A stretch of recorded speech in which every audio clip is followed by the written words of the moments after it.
From Arrowhead to Orchard Park, this is Tables and Tailgates, your weekly Chiefs and Bills podcast. Reactions, predictions, league surprises, and more. All served with the energy of a tailgate. Grab a drink, fire up the grill, and let's talk football. Welcome back, Tables and Tailgates fam, to episode 11. We're still going. We're Hey, still at it. we are, I Before, guess. yeah, I no. guess we are. I mean, Wow, the energy level has really should changed from last should week. I wonder why. the I glasses don't. are put up. The glasses are put up, and Mike McDaniel's is doing a drive-by right now. Before we get started, we wanted to give a huge shout out to all of our new subscribers and followers, and of course the OG's been riding with us from the start. You could be anywhere in the world right now, but you are here with us, and we appreciate you for that. The best way to support the show, hit that follow button, smash that like button, subscribe, share with the crew, and ring that bell so you never miss when we drop new content. New episodes drop every Wednesday, wherever you get your podcasts. Oh, guys, listen. Okay, here we go. It's a not so victory Monday for the Bills after not getting off the bus in Miami. Was this a trap game? All of that and more on this episode of Tables and Tailgates. But first, before we get started, I do want to apologize to all of our listeners that listen over on Spotify. Spotify flagged our last episode because of the intro music. So I have been fighting with them over the past week. It's royalty-free music. I was told we could use it on anything, anywhere, and they're still griping about it. So the intro music just may be gone at this point until we figure something else out. But yeah, so unfortunate. But, There's always going to be an issue, right? Yeah, there's always something. If you're a Bills fan, there's always some kind of issue, it seems like. I feel like, what's that meme where the guy goes, "What happened, Buffalo? What happened?" Forgot to 13-30. Goodness, not the way I saw that game going. Not the way any of us saw it going. So I had it 35-17. Pretty close if you would have flipped it. Dave had it 42-14, and Jimmy had it 38-6. So we all pretty much had it there, just flipped. I never saw that coming. Was it a trap game, though? I was wondering if it was going to be. I don't know. They just look like shit. And before we jump into the actual game, last week I said the Bills lose if Devon Achane has a phenomenal game, if Tua gets Jalen Waddle operating right out of the gate, and Achane had 91 yards from scrimmage and the game was tied. So they came in with the same intensity. I truly think Buffalo's blueprint has been found. They found Buffalo's blueprint, and it's find that, and now the secret's out. And how does Buffalo go from here? I have a lot I can say about it. So this week's not really going to be me discussing too much of I will discuss the game itself, what happened, but we also need to discuss going forward what Buffalo needs to even make it into the playoffs at this point, or anywhere. I mean, we're still 6-3. Let's look at it like that. Let's call it. If the playoffs started today, you'd be the 6th seed. Yeah. So look, I'm not happy about it. It sucks. And the bad thing was having to watch that game. I was trying to watch the game on my computer because it wasn't just on TV here in Oklahoma. And it just kept freezing. It wasn't working correctly. So I was missing a lot of the game and had to go back. It doesn't seem like you missed much of what you wanted to see. So that's at least going good for you. Yeah. I mean, look, I will say a lot of Protect your mental people. health. I'll start it out like this. A lot of people are, oh, it's Josh Allen. Josh Allen's the problem. I mean, when he goes out there and still throws for 306 yards, goes 20 for 40, yes, 306 yards, 2 touchdowns, and 1 interception, and Josh is in there saying, I need to be better. I have to be better. I need to be a better player. I need to be better for the team. This, that. Josh, that's a good quarterback. That's what a quarterback's always going to say. He's always Yeah. going to say that. Patrick Mahomes would say, it starts with me. It starts with me playing better. But when you have 3 of your starting offensive, defensive guys that are captains on the team at the post game, when the media is there able to talk to him, saying things like, "Well, they just wanted it more. They played harder and wanted it more than we did." There is not a lot of happy people in Buffalo right now talking about how are all 3 of them going to say that, right? Josh Allen said it. Deion Dawkins said it. Are 2 of them, and I think the other one was Dawson Knox, or it may have been on the defensive side of the ball, said it as well. They just wanted it more. I think our defense is going to be fine. I mean, we held the Dolphins to 16 points in the first half. When our defense is hurt as they are, and the lack thereof, of Brandon Beane getting anybody, but we'll go through a little bit of that when I discuss it, shows you that there's something wrong on that offensive side. And we've said it, it's wide receivers it's not that they can't get separation, they can't get open. They can get a little separation, but Josh don't trust any of them. Josh had like 3.5 seconds on average in that pocket to find somebody and get it downfield. And there was a lot of times he didn't even take his check down. He wanted to press it further. Like, why am I going to go 2 yards and just get this? And he's just going to get tackled. Wanting to press a little further and not having anybody open.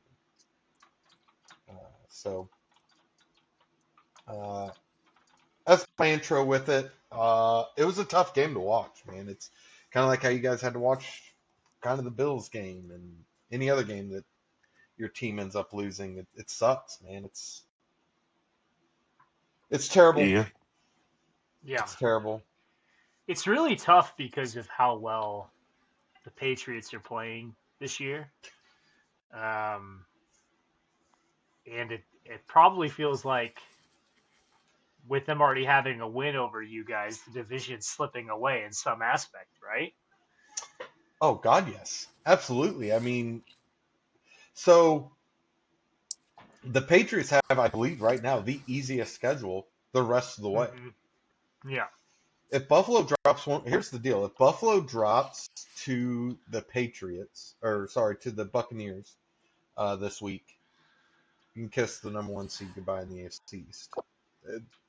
Patriots, you got to run it out. Buffalo would have to run it out undefeated to be able to win this division right now. I feel like I don't see much of where the Patriots are going to lose.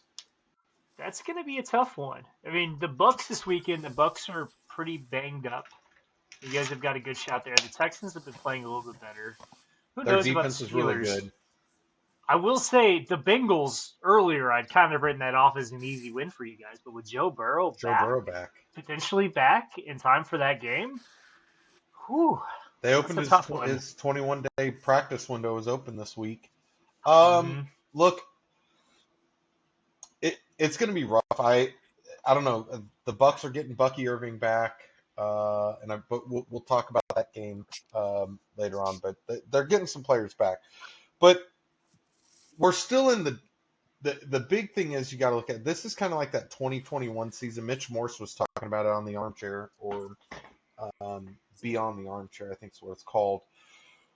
He was talking about how this is eerily similar to the 2021 season where Buffalo is playing like this, but it's just not there, not right. Something just doesn't seem like they're not alive on the sidelines. Like a lot of people even brought it up. Thank God that it finally got brought up. Josh Allen goes over there and he's not. They say he's not the one to get in people's faces or try to be the guy to root people on like Patrick Mahomes. If you see Kansas City losing in the third or fourth quarter, Patrick Mahomes is going to be on that sideline rallying not only the Yeah, defense of players that are taking breaks, but all of the offense. And Josh just yeah, sits there as soon as he goes in, and Dan Orlovsky and a lot of them said, Josh comes in, it's business. He comes off, he's met by the quarterback coach and Mitch Trubisky, and they're going over the film and looking at what needs to be changed. But that's great, Josh. That's great for you to change something. But if you're not talking to the rest of your fucking offensive line or wide receivers saying, this is what I've seen, boys. This is what we need to fix. If we do this and this, we're going to change it. Not just sitting there by yourself with Mitch Trubisky and your quarterback coach. Like, I feel like there's going to be a change. I truly do. And I'll say this before we get into the game. I kind of wanted to save it more towards the end of it. But we seen that we'll talk. I actually have it in here. I actually have it in there in the trending down. I have a portion. question. You mentioned earlier about the Bills' energy, and I'm curious. Riding high after that victory for the Bills against the Chiefs, as we talked about on the last episode, the Bills do eat, sleep, drink, live. We're going to beat the Chiefs. We're going to build our team around it. I worry that when you put so much time and effort into just defeating one team, that like your resources and energy and effort go into that, your construction does, and so that way you match up really well, obviously, against us, but other teams maybe not quite as well. And the Mm-hmm. other thing too is it's got to be difficult to match that energy that you had in the game before. I just feel like there has to be some sort of energy crash coming out of that game, right? Like, oh shit, we're still in the middle of the regular season here, and we have other games to play. This isn't the playoffs. I just feel like you got to come down emotionally from that, and then I just think it's got to be tough for a team to come off of a win like that and then go to Miami and have that same sort of energy. We already kind of made a lot of jokes at the Dolphins' expense. I wonder if the mentality just that the energy had worn off. I wonder if that's a concern. That you put so much time into one team, one opponent, and then because I feel like there's been times in the past, and maybe we need to research this, is how have the Bills played the week after playing the Chiefs? I mean, we've gone on runs. But no, I agree with you. The big thing is not every player in a 17 game season, not every player is going to have the energy every single week, week in, week out, to just be all balls to the wall 100%. It's just not going to happen. I mean, these guys are playing 60 minutes of car crashes every single week, Mm-hmm. 17 weeks in a year, plus practices, plus preseason games and any postseason games. So I get it there, but still, it's a job at the end of the day, right? And they're not in this for a nonprofit. I mean, the NFL is not a nonprofit. You're there you're getting paid very well in the top of um, your position group. I mean, it's what the top 1% that play in the NFL, or less than 1% end up in the NFL. It's like 1% of the 1%, or Yeah, whatever Yeah. it is.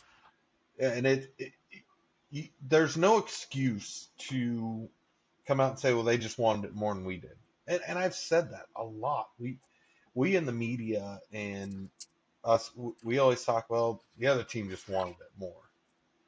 Well, That's not some. I think what they mean by that is like, so I know when I played football, like you look at a team that you're about to play and they are dog shit, and you just like this week of practice is going to be nice. Like we're just going to do walkthroughs all week. Not really. We might have one day of pad practice. Like we're not going to try that hard. And we did that Right. my senior year to this team that hadn't won a game in like 2.5 years. And we did basic shit, like didn't do anything all week long. And then that team kicked the shit out of us on Friday night. We're like, what just happened? And so I think what they mean by like that team wanted it more is those teams that have low to no wins, I mean, they're hungry. And while they might be a punching bag for a lot of people, they might, those teams that come in that are, rolling high and think everything's going right for them, those are the teams that are fun to really show Beat out up on. and, yeah, and come out of nowhere. So, I mean, I don't know in the professional sense if they would do something like that, but I could kind of see, them coming off their Super Bowl with the Chiefs and Yeah. enjoying a week of light practice and Mhm. if that was the case, then yeah, the Dolphins did want it more because I bet you they were grinding every day and Those guys are out there to save their jobs. yeah, Yeah. I mean, Pat McAfee said it the best, and I was going to use this for my final thoughts, but then we'll get into trending up, trending down for the Buffalo Bills from that game and where we see them going. But Pat McAfee said it the best. Not all ass teams are ass all the time. yeah, So, look, Buffalo's going to drop games they shouldn't. Teams are going to drop. They're going to be trap games, as everybody calls them, that you're going to get into that. I mean, these guys on that other side of the ball are fighting for a paycheck for next year. It's Mhm. not guaranteed.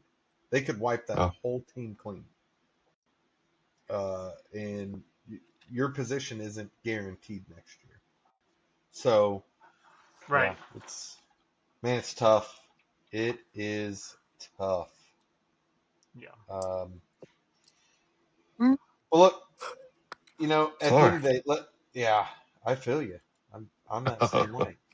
It's I didn't it's get my daily nap tough. in today. Yeah. I'm struggling.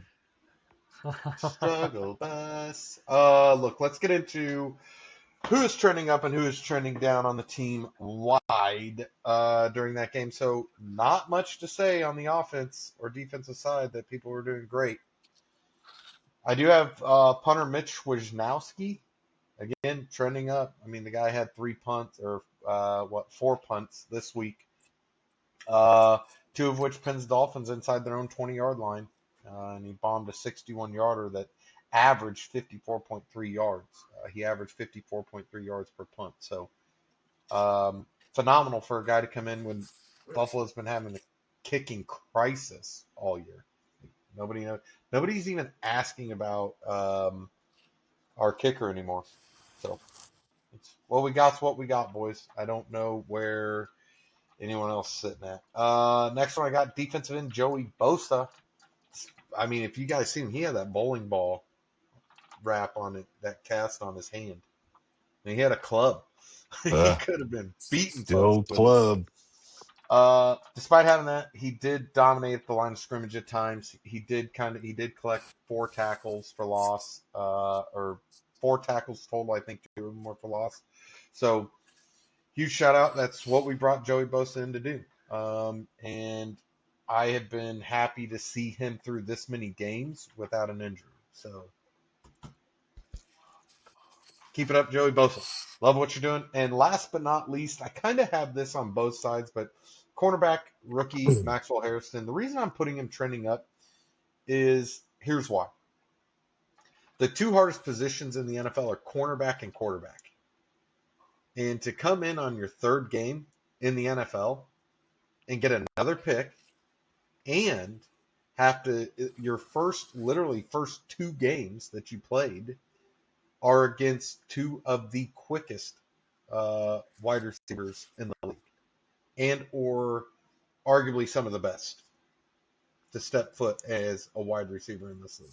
Right, not just Jefferson, but you get where we're at. When you're a rookie coming from college, you're playing against the top 1% of 1% in that category.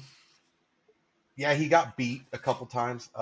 Maxwell Harrison got beat on 2 plays, I think, especially 2 big ones. This is kind of why there's kind of the trending down a little bit with him as well versus Jalen Waddle. He did collect that second interception, like we said, for this season on a deep throw, but he was beaten cleanly by Waddle for a touchdown. I mean, but again, that's getting more snap and more reps in for him to understand kind of some of the key things that a player is going to do and how they're going to move.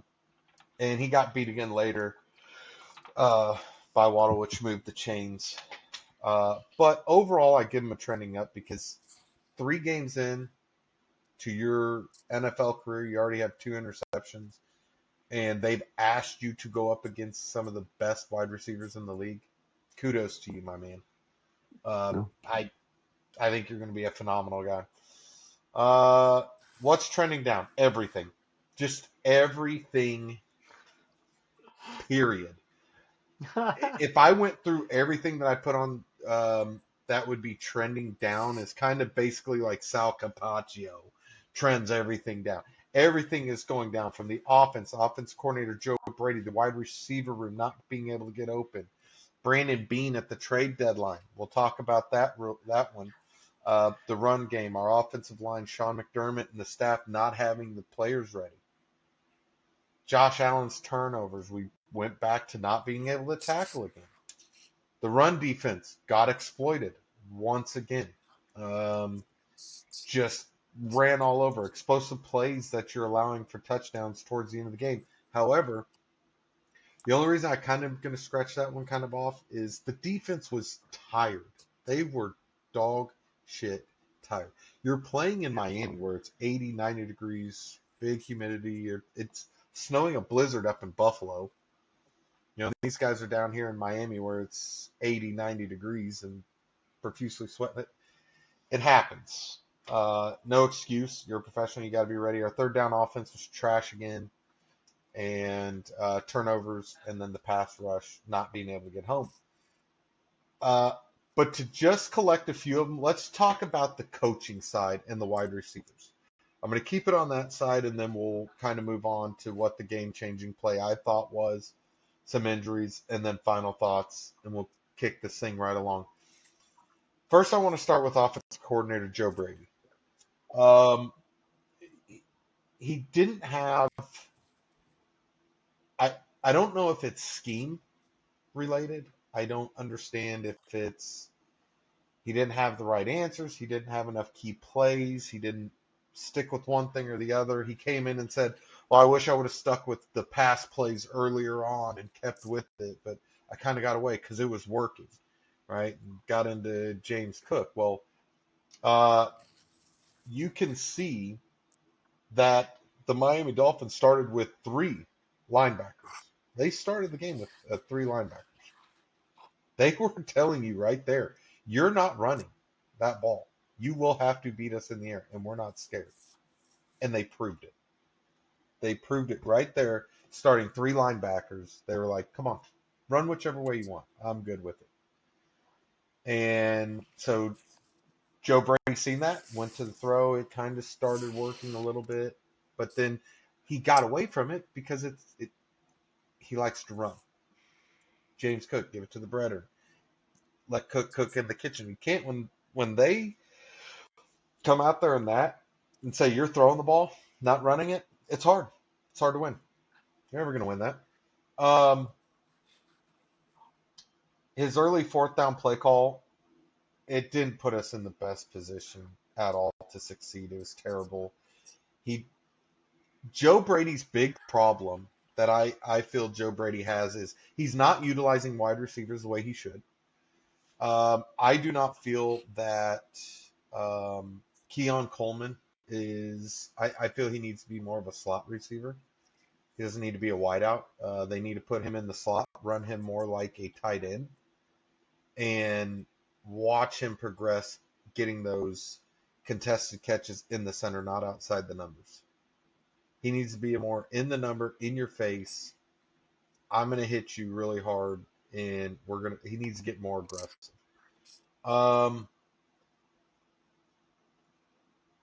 that note, before I jump over to Brandon Beane, because I have so much to say about him, The wide receiver room is just still continually not getting open. They're not the. It continues to be. They're unable to get open down the field. They're getting separation, but they're not fully getting open the way they need for Josh Allen to feel comfortable to throw the pass. Or Josh Allen just doesn't trust him. I mean, Keon Coleman contested 35-yard catch for a touchdown, but you're rarely seeing anything else happen. You're not seeing a lot of stuff from any of the other wide receivers. I mean, when you look at if you look at like the stats with we got Keon Coleman, Khalil Shakir. Khalil Shakir, they like this little bubble pass, that's this bubble screen. I swear to God, if I see one more fucking bubble screen from Joe Brady, I'm gonna lose my shit. Bring Brian Dable. But I will tell you guys this: if you didn't get to see it, Sean McDermott said that is not in the realm of them. They're not even having that conversation right now, and they don't plan on. Joe Brady will be the offensive coordinator through this year. Period. Like they have that much faith in him. But when asked, because Brandon Beane was asked, do you feel that this roster that you have is a Super Bowl caliber team? And he said yes. He believes it is. When Sean McDermott was asked that same question, do you believe that the roster you have out there, the guys you have out there, are a Super Bowl caliber team? He did not say yes. He did not say no. He said, I love those guys. I love these guys. I love these guys. This is not about a love or hate. This is a business. You either do your job or get the fuck out. Plain and simple. To be fair, as a GM, if you're asked, do you think your team's Super Bowl caliber, and you're the guy who put the team Yeah, you together, can't what are you say supposed to say? No, you know what? I'm shit at my job. I drafted the wrong players. I'm terrible. Yeah, look, I don't think. Well, this is the guy supposed to say. Yeah, but look, I don't think that Brandon Beane necessarily is trash at being a GM. I just think the No. coaching staff is not utilizing the players they have on the field the way they need to. They're using wide receivers differently than wide receivers need to be used. They're not. I don't know whether it's a scheme or moving them into a different position. Like I said, Keon Coleman more into a slot. Put Khalil Shakir out there. Josh Palmer's going to come back hopefully this week, and we start to get Josh Palmer out there because he is a deep threat. The guy's got some wheels.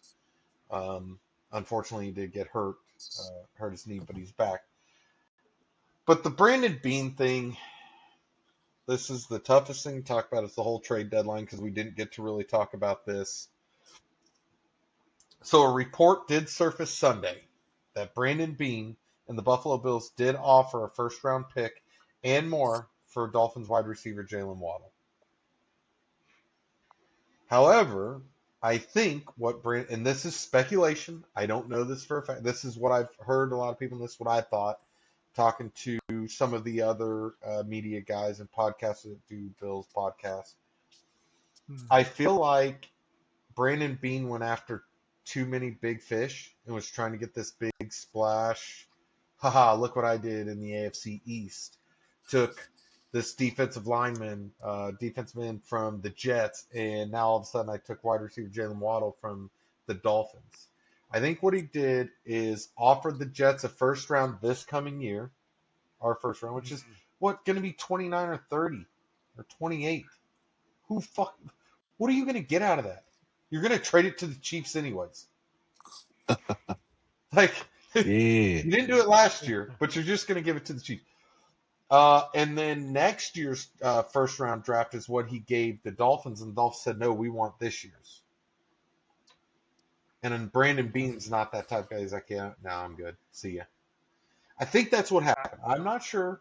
I think that would have been a bad trade. I don't think it would have. Okay, here's my thought process. Jalen Waddle is a good wide receiver. This is really the first few games we've seen him without having a true number one in Tyreek Hill, and he's stepped up.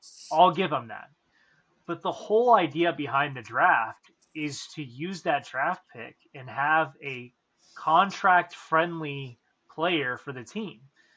And giving that up for Jalen Waddle, and I haven't looked at his numbers, but I don't. Is he still on his rookie contract? I don't know that he's got too many years left on that as it is. So you're gonna flip a first round pick and then maybe have 1 or 2 years of him being cap friendly, and then you're gonna have to pay him. I don't know. I don't think that's a good move for the Bills. So he signed a 3-year, $84 million contract extension with the Okay, Dolphins so in he's on a second. 2024. Yeah. Okay, So still that seems yeah, that's pricey. it is pricey. He's guaranteed $76 million of it, $28 million a year. So there was a lot that the Dolphins were going to have to eat, and money Buffalo would have to eat after this year to make that trade happen. But the big problem that I have with it is clearly Brandon Beane doing this. That is a clear indication for us that Beane seen that there was a wide receiver issue right here, right now, that felt there's an immediate need for a massive upgrade at the wide receiver position. That's why he went out and targeted Jalen Waddle. Look, we've said it. It's been a problem all year long, but everybody keeps thinking it's different, right? That it's not the wide receivers not being able to get open. It's Josh Allen. Well, Josh Allen was, if everybody just fell asleep, was the MVP last year. I mean, hello. I get we can regress a little bit, but you really think Josh Allen's not throwing the ball because he just doesn't want to? Because he's worried about interception? No, if you're not open and it's not a smart play, he's going to keep it. I mean, hell, the guy ran. He kept one. What was it? The reason his average was 3.3 seconds, one was like 8 seconds in the backfield of him running around. So I will say this. I think it's great that Brandon Beane went out and tried, because he clearly sees that there is a problem, that the offensive coordinators, Josh Allen, Sean McDermott, I'm calling this the McDermott insanity syndrome again. Beane and McDermott aren't going anywhere. The Paculas love him. Unless we miss the playoffs, McDermott is not going anywhere. Beane's not going anywhere. They need to start coaching this team like how the Patriots get coached or the Ravens coach. Tough, grit, expect more, play more. These soft tissue injuries need to stop. I mean, they fired their conditioning coach last year. They have a brand new conditioning coach this year. And Sean McDermott said, we're not leaving any stone unturned. We're trying to figure it out. We're going to figure it out. This is a time Buffalo really needs to sit and think this week and shit needs to change. McDermott was asked also about Keon Coleman. How do you feel he's doing? Is he keeping up? Is he doing this? And Sean McDermott's answer to it was, he knows when I'm upset with the way he's doing things. He knows when he's not doing things right and what we expect. It's starting to leak out, and Buffalo's not able to keep it under wraps, and it's starting to unravel. I don't think it's going to ruin the year. I think you're going to see a change in Buffalo, but it's not going to be a change everybody wants. Sean McDermott and the whole coaching staff not having everybody ready. When we heard from several players, Josh Allen, Deion Dawkins, just to name two of them, thought that Miami wanted it more and the Bills were not ready enough to play. That is unacceptable. As a coaching staff, for you to have your two captains telling you or telling the media that Miami wanted it more, things got to change. And it's going to be rough. But McDermott's already been having conversations with them. I bet you see a totally different Bills team on the sideline next week. I feel it's going to be a completely different group of guys sitting over there and how they are.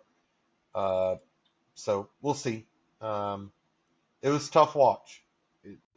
I feel for every Bills fan out there that, you guys want Joe Brady's head. You want to bring in Brian Dable. Dable's not coming back. Him and Sean McDermott had that outing. I mean, Sean McDermott was ready to let him go.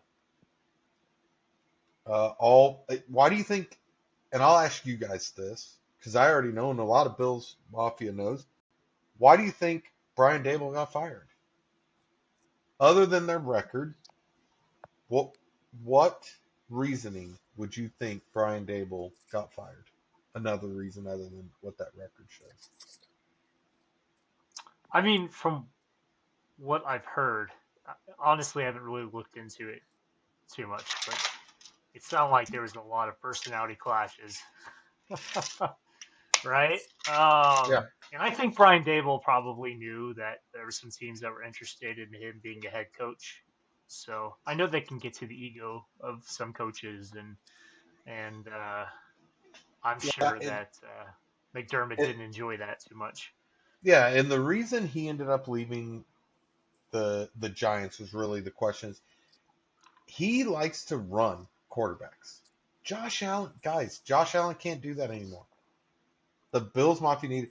I say it all the time. I catch myself just run, Josh, just run. Listen, Josh is nearly 30 years old. We've got about another 4 to 6 years. We wouldn't even have 4. If Brian Dable was still the offensive coordinator doing the things he did, Josh would already be probably 2 years from being done. The hits he was taking.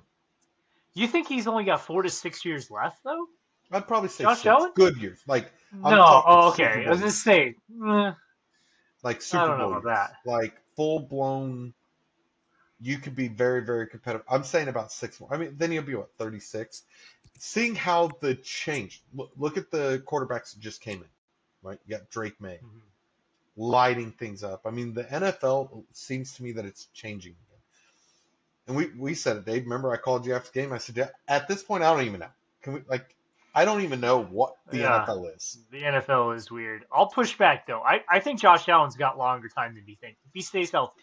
I mean, Tom Brady is playing in his 40s. It's just that there's so much that's gone into the conditioning of these NFL quarterbacks now that I think it's realistic for quarterbacks to stay healthy and play into their 40s and Yeah. be relatively productive. And I don't even think really quarterbacks hit their prime until their mid 30s, Mm-hmm. early to mid 30s. So we could see, I mean, a Josh Allen that is a step beyond what we've seen so far out of him. So I I don't know. I mean, if he stays healthy, we could see him play for a long time. Now, will he Oh want yeah. to? I don't know, but I Oh yeah. think I I do hear a lot of talk about the Bills Super Bowl window being shut. I don't think that's true. I think that the Patriots have an easy schedule, and I think that Drake May looks awesome. But it's one of those things in the postseason we've got to see it first. So I'm not going to count the Bills Super Bowl window shut like I've heard others in the media say. Yeah. No, I agree. I could see that.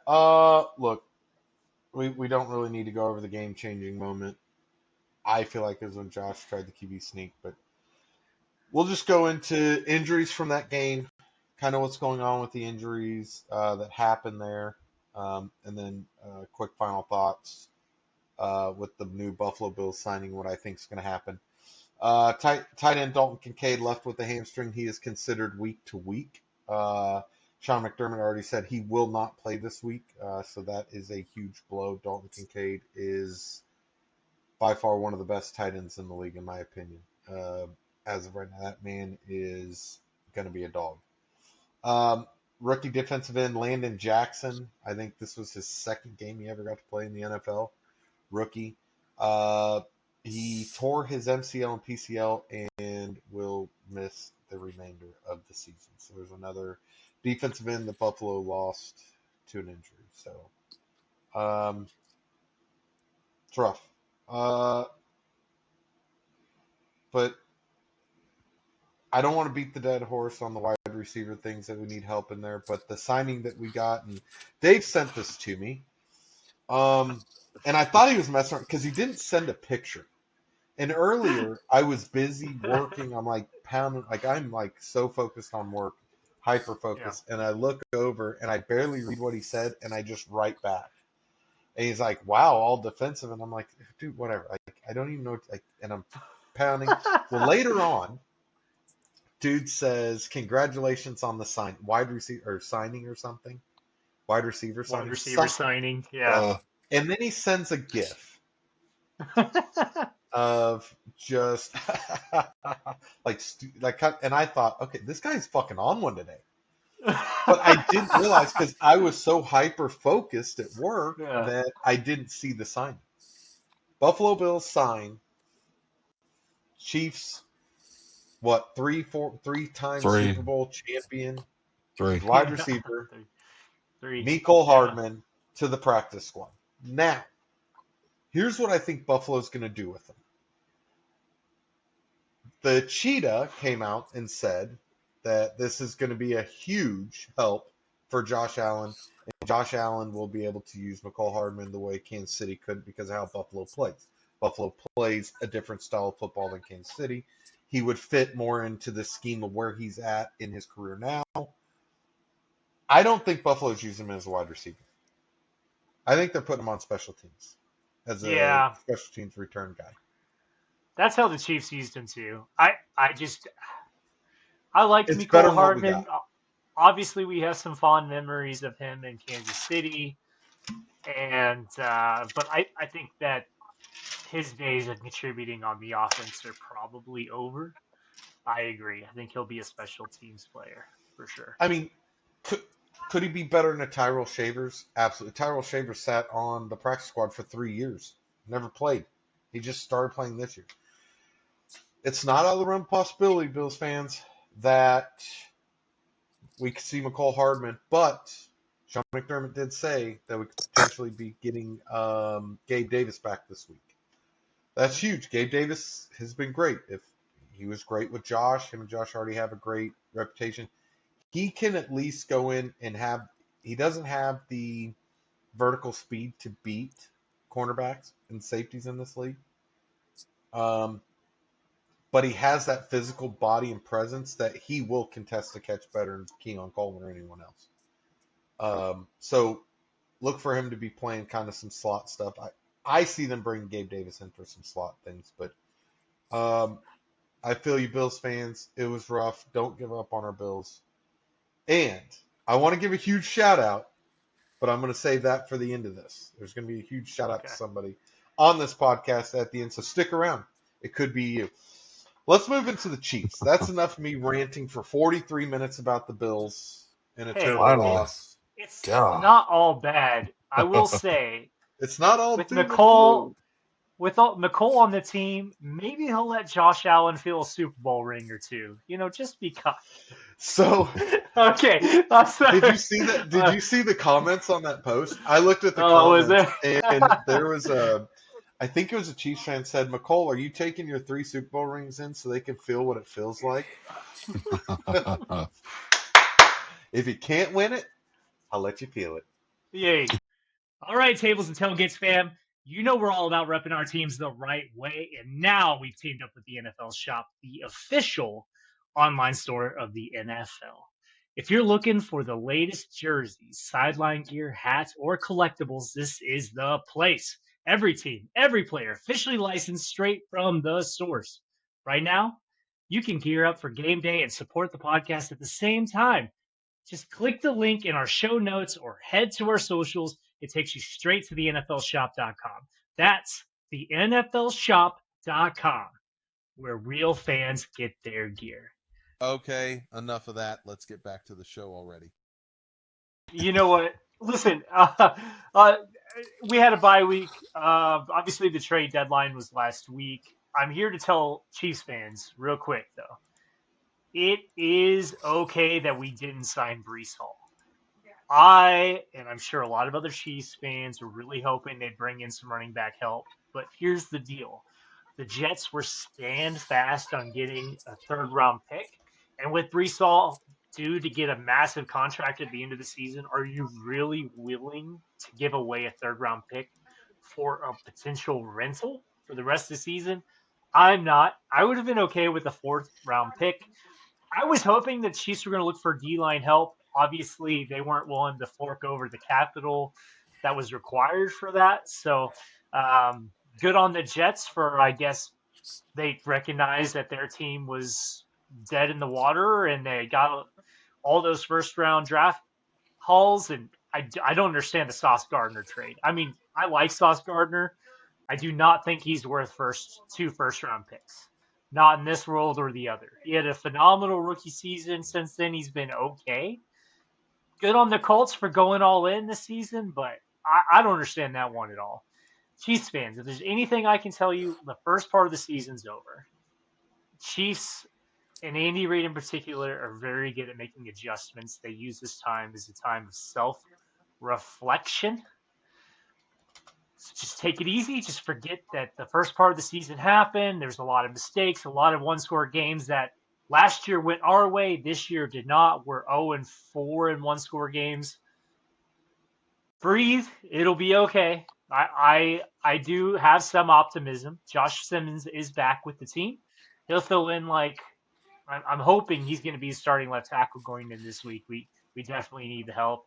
I hope that they had a conversation with Xavier Worthy about his tells because it looks like he was giving away the offensive game plan, and that might be why the Bills got that interception there in that game is because he gave away exactly what he was going to do. So I'm really hoping to make some adjustments on the offensive defensive side. I'd like to see some more players involved. I want Tyquan Thornton back in the mix. I want to see Jaden Hicks out there. I want to see more nickel and dime packages. Our linebackers are great, but they're slow. So hopefully we make some adjustments. Let's get into this massive game the Chiefs have this week. Chiefs playing the Denver Broncos, the 8-2 Denver Broncos at 3:35. And let me tell you, this is the biggest game of the year for the Chiefs right here because if they lose this game, it is going to sink our odds of winning the division. So, as it stands right now, the Denver Broncos have a 52.7% chance of winning the division. The Chiefs have a 22.4% chance. With a win, the Broncos percentage goes up to 70.6, and the Chiefs percentage with a win goes to 35.2. With the loss, the Chiefs are basically eliminated from winning the division. So it is a difference basically of 25 to 30% of a swing. So it's very imperative that the Chiefs really get off and running and win this game. And the Broncos are undefeated at home this season. So it's a massive game. Jimmy, what are your thoughts going to this game? What are your takeaways from the bye week? Are you on the same page with Bruce Hall? Are you upset with the GM for not making trades? What are your thoughts? I wish we could have made some trades. The Brees Hall thing, you know, I'm a loyal guy, so I like our running backs. I just think they need to kind of figure their stuff out.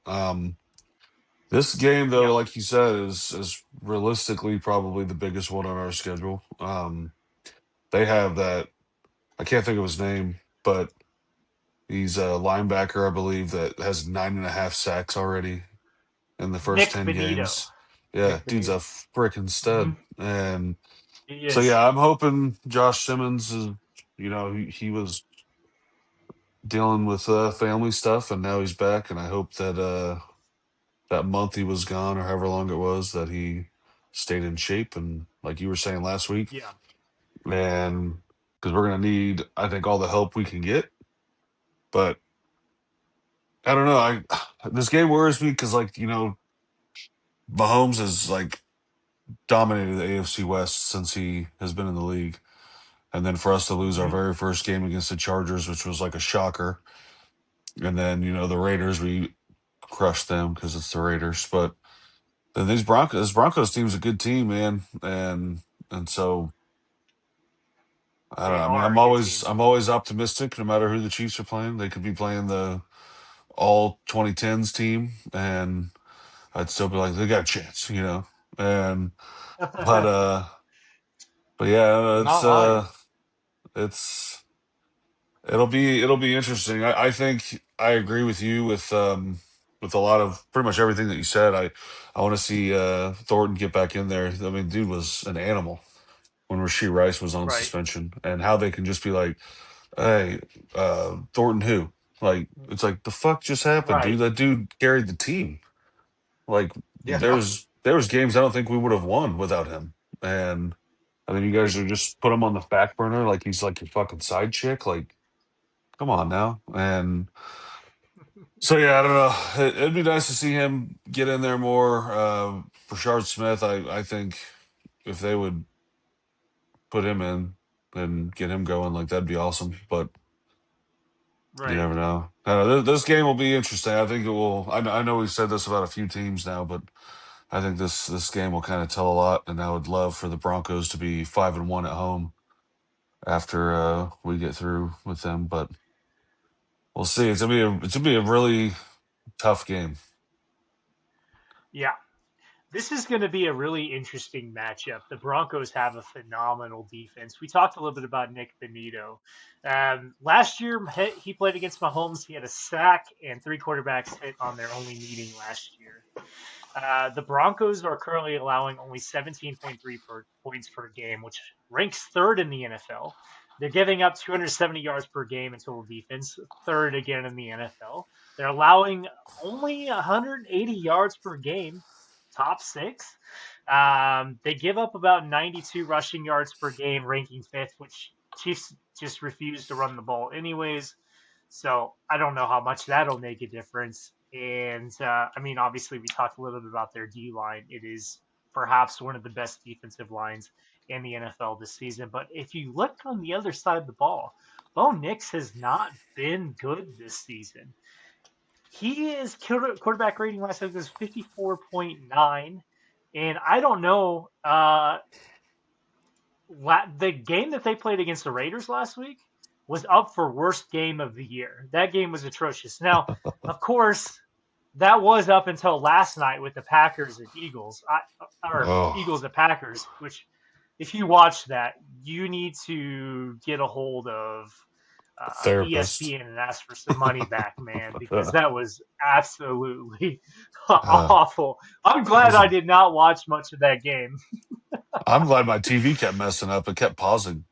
And I'm like, what is happening? I'd hit the remote and then it would start playing again. And then it would pause again. I'm like, all right, this game's not even like entertaining to watch. So I just cut it off and called it a night. Yeah, that game was Yeah. boring as shit. To illustrate how bad the Broncos are on the offensive side, they're leading the league in punts. 53 punts so far this season. You would think with a record of 8-2, Yeah. one of the best records in the NFL, you wouldn't be punting the ball that much. But it goes to show you, Bo Nix has not had a great season. He's kind of held the team back a little bit. Um, this is going to be a playoff atmosphere. I I think the Chiefs will need to definitely get up and put their energy into this game, and it's really kind of do or die for every game coming up. I mean, you got the Broncos, and then you've got to play the Colts, and then you've got the Cowboys, who have got an awful defense, but their offense is absolutely amazing. We talked a little bit about this. Here's a few things that I would like to see the Chiefs do, and hopefully after their self scouting, we can see them implement a few different changes in their schemes and how they play the game. I know Andy Reid loves to talk about we're going to commit to the run and then immediately just start passing the ball. I know he hates running the ball, but I would like to see them commit a little bit more. I know that the Hmm. Broncos have a good run defense, but you can't play an honest game if they're expecting you, if you're going to pass every single time. So I would like to see Brashard Smith involved more in the game. Practice is tomorrow, Wednesday. So I don't know exactly how healthy Pacheco is. I don't know if he's going to be involved. I think they're going to give him a run at it. I think he'll be back. So I would like to see them potentially involve Brashard Smith, obviously a lot more. And I would like to see Xavier Worthy involved in the run game a little bit more as well. He's getting about 7 to 8 targets per game, and they're only getting he's only completing about 3, 4 of those. So I think if he's involved a little bit more on the run game, that should get him going because his productivity is not exactly where we expect it to be for a number 2 wide receiver. Also, it makes me worry about how healthy he is, obviously with the shoulder issue. That's going to play a little bit of an impact. I know we talked a little bit about Tyquan Thornton. I'd like to see him involved a little bit more. If that means that Hollywood Brown isn't so much in the game plan, I'm actually okay with that because I think that Tyquan Thornton brings something to the team that other players don't. He's got the ability to do the jump ball where Hmm. other players necessarily don't. They don't really have that on the Chiefs right now. And while Travis Kelsey did lead the league in receiving yards as a tight end, the man is still 36 years old. So let's have some other players that can get physical in the lineup Yeah, there. keep him healthy. Don't Yeah, don't give him too many hits. exactly. So I think this is going to be another game that's won or lost in the trenches. Now, if Joshua Simmons is back to being the Joshua Simmons that we know he can be, Trey Smith is healthy, and Jawan Taylor's healthy as well, I think the Chiefs have a better shot. So I think the Chiefs are going to really have to play mistake free. And they're going to have to rely on the Broncos to beat themselves in some regard. Now, the good news for the Chiefs is that Bo Nix has shown some history of doing that. The Broncos have the most penalty yards, I believe, this season. So there's a lot of factors that are in the Chiefs' favor. But again, it's really all about making sure the Chiefs minimize mistakes, minimize turnovers, keeping the pressure on the Broncos. I would like to see them blitz more. Again, I'd like to see a little bit more nickel and dime packages. I'd like to see Jaden Hicks involved a little bit more on the defense. Blitz, get after Bo Nix, and let the Broncos beat themselves. So this is definitely going to be a matchup that I think is going to be an ugly, ugly game. Jimmy, what are your feeling? What are your thoughts here? I don't know. I'm hoping that like I said earlier, that we walk away with a dub, but it'll be the problem is you don't know which Chiefs team is going to show up. True. You're either going to get the Chiefs team that showed up for the Raiders game, or you're going to get the Chiefs team that loses to, I don't know, some shit team. And so as long as I think We we get keep it. our penalties down, we keep our offensive line going, and like you said, let the Broncos beat themselves. Uh, Yeah. I feel like whenever we play like really good teams, we all like the Chiefs just play better in a weird way, Yeah. and I agree. so I'm hoping Unless it's that the Bills. kind of yeah, unless it's the playoffs, then we handle business. Yeah. But no, I'm hoping that kind of like what you said, it's a playoff atmosphere. It's going to be a high stakes game, division rivals, and Hmm. so I think I have the Chiefs winning in my prediction, but Okay. by a Yeah, lot we more than you can. guys. Yeah, Hey, no, I'm glad you're optimistic about it. One of these times, my big I'm wins is going to happen. scared. yeah, you're gonna cash in. It's gonna be Yeah. good. I, yeah, I think I'm with you guys on this. I would love to see a lot more of the uh, running with the Chiefs, Hmm. and then force it over to passing, kind of beat up that defensive line a little bit. Yeah, I don't know what's wrong with Xavier Worthy. Like you were saying, is he healthy enough? Like the big thing with Xavier Worthy, I see when he is lethal is when he's in motion and he Yeah. burns a guy. As soon as he's burnt and it's open field, he's good. Yeah. And my biggest thing, the only thing I was going to bring up, and I knew you guys were, was Tyquan Thornton. Like he just disappeared. Yeah.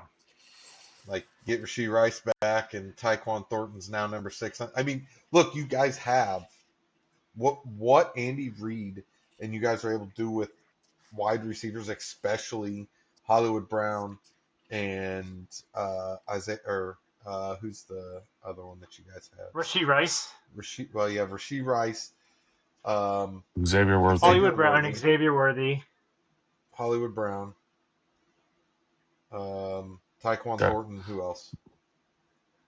Those are kind of it for the 4. And I we have a should have few said other Tables. players like Jason Brownlee, and I don't even know if he's actually on the team anymore. Didn't Oh you guys gosh. have the old Steelers wide receiver? Oh, Juju. Yeah, Juju Juju Smith-Schuster. Smith-Schuster. Yep, Uh, you're right. You're right. shit. Yeah. I don't know Miss why I was Face. blinking out. Yeah. Jeez. Forgot all about The Juju. brain Yeah. stopped braining. Yeah. So that's why I think Tyquan Thornton. I think what, and I'll just say this: I think Andy Reid's great and is very smart and is going to utilize him and not have this high expectation. And he will utilize him in a game from now on when he knows he needs to. I could see Hmm. him popping in for Juju or Hollywood Brown the rest of the season and getting some more downs, getting more acclimated with the game. Yeah. I could. Yeah, I have this game a lot closer than Jimmy. I will tell you guys mine. I feel like this is going to be a 21-17 Kansas City Chiefs are going to end up popping out here and getting a win. It's too unlike the Chiefs and Patrick and what that team can do with Andy Reid to go and get completely just the score really, but just absolutely dog walked for 3/4 of the game against Buffalo and come out and lose to the Broncos. Granted, it is a divisional game. Division games are hard, and not every shit team or ass team is always ass all the time. And the Broncos can turn around. They're going to play the Chiefs better than they play other teams. So I can see it going either way. I kind of feel like, but it is Mile High. You haven't traveled to Denver. That place is going to be rocking just like Buffalo was. Hmm. We'll see. It's gonna be a close one, but they do need to keep Patrick. It, the problem is, even though keeping Patrick clean, if you break contain and you don't set that edge, Patrick's gone. You have to get your Yeah. hands on him, like wrap him and get him down. Because if he even gets 2 or 3 steps, he's gone. And by that time, he has enough wide receivers that know where they're going to go, or only Travis Kelsey that will be open. He will find a part of the field that is completely open. And it's like Patrick has this homing device that Andy Reid put in his head that says, when in trouble, press button. And the emergency Right. goes off, and it's just Travis Kelsey in the middle of the field with nobody else. That's Yeah. what happens. Well, Yeah. he runs Yeah. backyard bullshit routes. I mean, that's why He does. linebackers and corners and all them, they say that they hate guarding him because it's the routes he runs are not routes. He's just fucking free running around. So they're like, you can't Right. even predict what he's gonna do. But So Dave, what do you I have? will How do you say have the the game interesting going? thing. So the odds makers, when the game opened up to the public, it was like a three Three and a spread half or whatever. to the Chiefs. Yeah, 3.5. Now it's gone to 4. So Vegas odds makers think the Chiefs are going to win this game.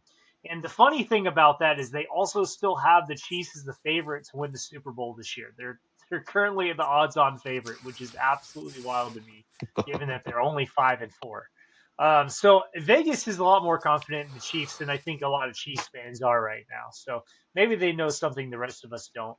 I think it's going to be a low-scoring game. I think it's only going to be 17-14. I do have the Chiefs winning.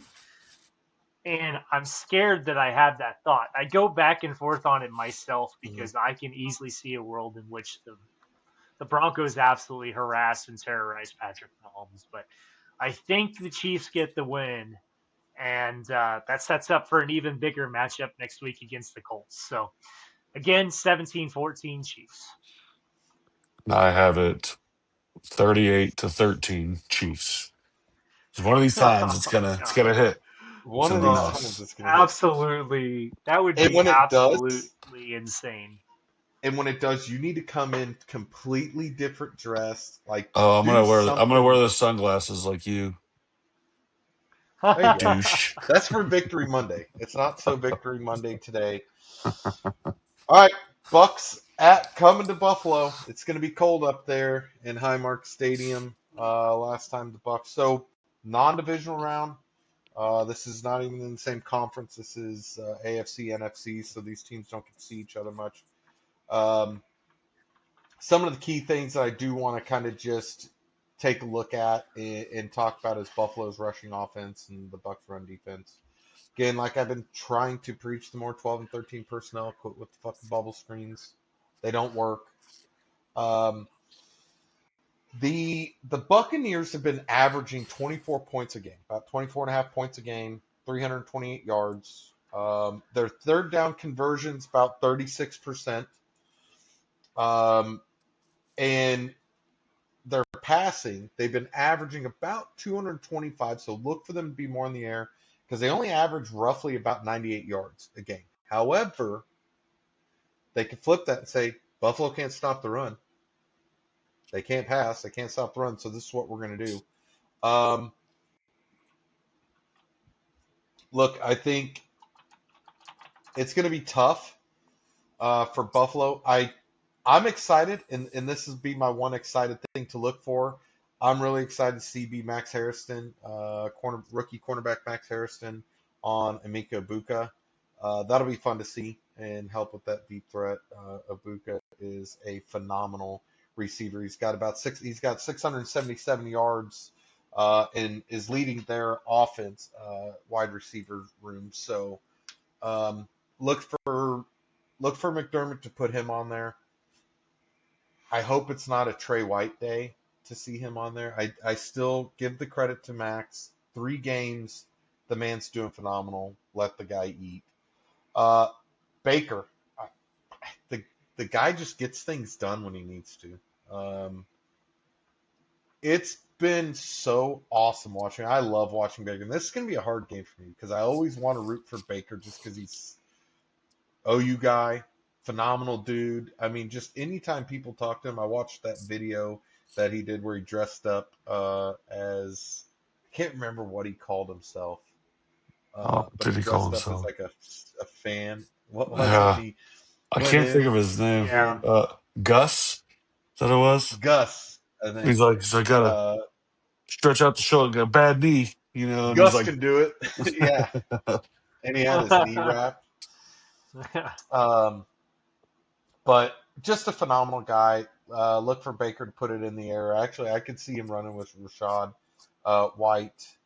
Also, um, it looks like Bucky Irving will be back, so look for them to be doing a little bit of switching up, letting Rashad White get some of the carries and Bucky Irving getting back and getting some of it. Buffalo's got to shut down that run. Rashad got 325 rushing yards and 4 rushing touchdowns, so look for him to be heavily used. So again, this is going to be another one of those games that I said uh, just like the Miami game, how it's going to end up. But look, the defense is ranked high for takeaways and sacks. Uh, right now, their sack leader, Yaya Diaby, has 4 sacks this year. Jamil Dean, I believe he's their safety. Cornerback has 3 picks this year. So I'm wondering if this is something where Josh gets nervous because he sees that and knows that his wide receivers can't compete with it. You've got to do that. Uh, but that I will say this: the Buccaneers defense is prone to giving up some explosive plays, but they're strong against the run on a down-to-down basis. So, look, I think Brady needs to come out and either stick with the run until they shut it down, or stick with the passing game. You can't do this. Well, I should have. He said in the comments, I should just stayed with passing. It was working. Why'd I go to the run? Da da da. This da da da. Whatever, dude. What you did is what you did. They got to move on. We get to sit here all week and talk about what we would have done different. Those guys got to erase from their minds quickly and get practicing and ready for the next team next week. So, it's going to be a game oh, where if Rashad White or Bucky Irving in the back is back, and they have a decent game, just a decent running game, based on how Buffalo's run defense has been, and Baker gets time in the pocket for Mika Ibuka to get open or a tight end. That's how Buffalo's going to lose. That's just like I said with Miami and what happened. Those two things happened. Buffalo lost. They didn't have an answer for it. On the side of Buffalo winning, Josh and that offense need to show up, and I can't see this Josh moping on the side and Joe Brady quit these. I'm beating this horse dead this week, people. Quit with the fucking bubble screens. You're too. The Don Mafia report said it the best. I could give a 10-year-old. I could bring a 10-year-old in here. No shit about football. And be like, do you think they're going to pass or run on this one? And I guarantee you 9 out of 10 times they're going to guess. And they're going to be right. Buffalo's offense is too predictable. Way too predictable. It's like from last year, the playbook went from way out here to this. And it just keeps getting smaller, smaller, and smaller what Buffalo can do. Not good. But I do think you're coming to Buffalo. It's going to be cold. You're not in Tampa Bay. You're not where the heat's going to be. Baker's all right in that kind of weather. Yeah. I think they'll be fine coming up here. I don't know what the weather is. I'll put out a final injury report this week, and we'll kind of talk about what the weather looks like and kind of final thoughts on the game. I have Buffalo winning this 30-21. I think Buffalo gets back to where they are. This is going to be a statement game for Buffalo where they're going to come out, have some fun. They need to show something.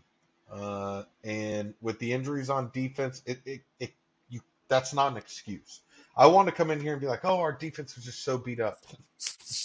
They held a really good run team and receiver to 16 points in the first half. First 3 quarters, as a matter of fact. So, and then by the fourth quarter, I mean, you're so dead. So that has to happen. And I think we get the win. I think Buffalo win it 30-21. Right there at Highmark Stadium. Put a stamp on it. Ship it to your mom. We'll see you tomorrow. So we're doing. What do you got, Dave? What do you think on this score? The spread is 5.5 for the Bills. I think it's too much.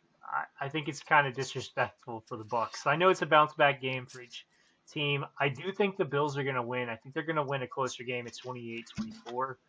I actually think that the Bucs will most likely backdoor cover the spread. I think they'll be up, and then the Bucs will come back and make it interesting late fourth quarter.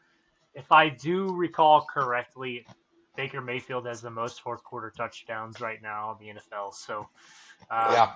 I expect this to be a closer game in the end. I still think the Bills, while both teams are fairly injured, I think the Bucs are dealing with more injuries, especially to that wide receiving core.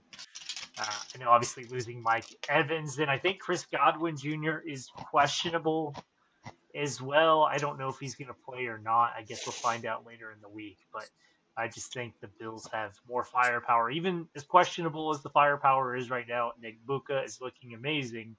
I just think the Bills have more answers, and obviously James Cook is arguably the second best running back in the league. I know you said he's the best, but Jonathan Taylor's running away with that right now. So Oh, he is. he's phenomenal. I think he should be MVP, but they don't Me like too. giving that to people who aren't QBs for some reason. So Yeah.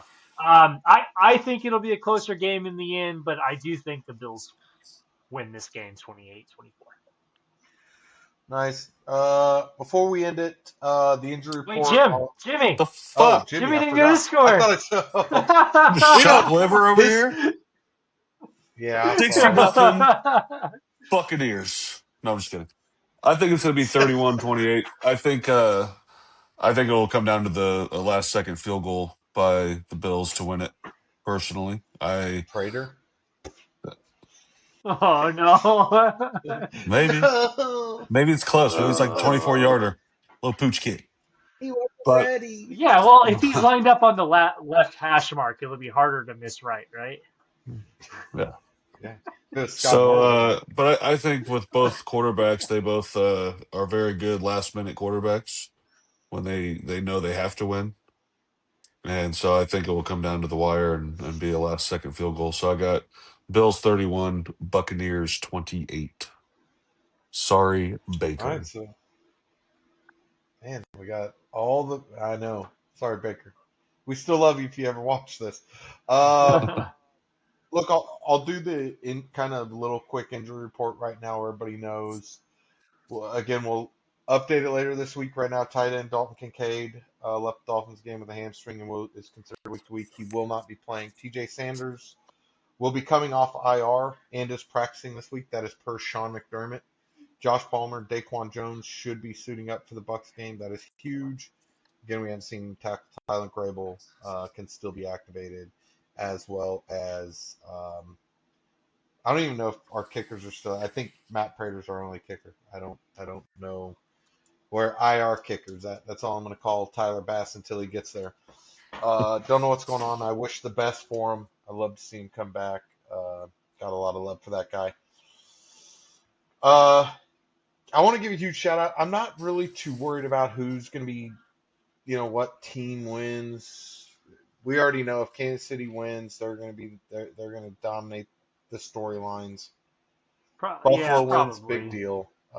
If Buffalo loses or Kansas City, I feel Buffalo probably get more of the hampering uh, Uh, potentially than Kansas City. if Kansas I City don't know. loses, I don't think the Kansas City is a playoff team anymore.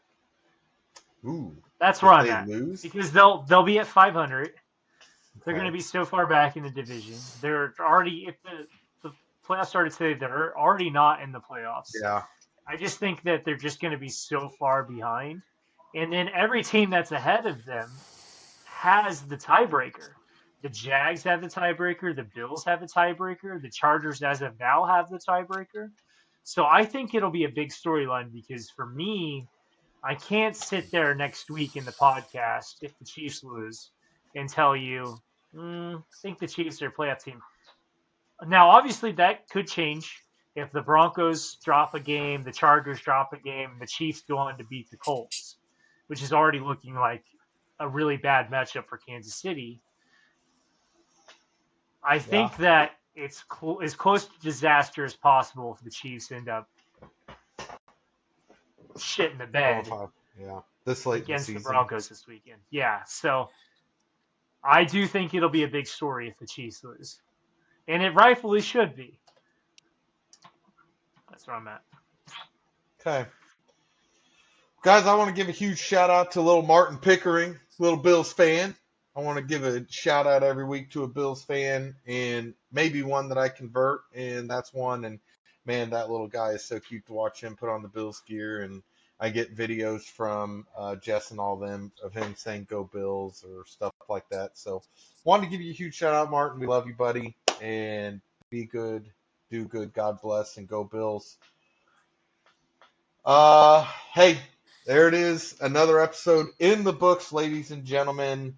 Huge shout out to all of our new subscribers and followers, and of course the OGs who have been riding with us from the start. Thank you for watching another episode of Tables and Tailgates. You could have been anywhere else in the world, but you were here with us, and we greatly appreciate you for that. The best way to support the show, hit that follow button, smash that like button, subscribe, share it with your crew, and ring that bell so you never miss when we drop new content. New episodes drop every Wednesday, wherever you get your podcast. We'll see you all back here next week for episode 12, hopefully for a good Victory Monday for both teams, Buffalo and Kansas City. But that's going to do it from us. And as always, from Arrowhead to Orchard Park, thank you for joining us on Tables and Tailgates. Till next week, keep smashing tables, keep tailgating, and keep loving football.